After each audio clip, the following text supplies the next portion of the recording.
اللہ اللہ اللہ اللہ۔ قرآن و حدیث پڑھنے والے طلباء کتنے خوش نصیب ہیں۔ اس جہاں میں اللہ نے کسی کے سامنے اینٹ رکھ دی، وہ سارا دن اینٹ کو جوڑتا ہے، ہم اسے مستری کہتے ہیں۔ اللہ نے کسی کے سامنے کپڑا رکھ دیا، وہ سارا دن اسے کاٹتا اور جوڑتا ہے، ہم اسے درزی کہتے ہیں۔ اللہ نے کسی کے آگے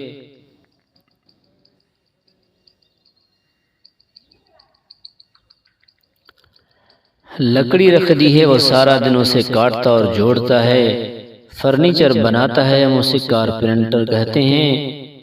اللہ نے کسی کے سامنے لوہے کو رکھ دیا، وہ سارا دن اس کے پرزوں کو کھولتا اور جوڑتا ہے، ہم اسے مکینک کہتے ہیں۔ اللہ نے کسی کے سامنے کچھ اور کسی کے سامنے کچھ رکھا، لیکن وہ کتنے خوش نصیب انسان ہیں جس کی جھولی میں اللہ نے قرآن اور نبی پاک صلی اللہ علیہ وسلم کے فرمان کو رکھ دیا ہے۔ وہ صبح و شام قرآن و حدیث پڑھتے ہیں اور پڑھاتے ہیں۔ یہ ہیں اللہ کے چنے ہوئے بندے۔ اکبر نے کیا خوب کہا، اکبر وہ اس دور میں بھی خوش نصیب ہیں جس نے قرآن و حدیث ہر وقت کھلا رکھا ہے۔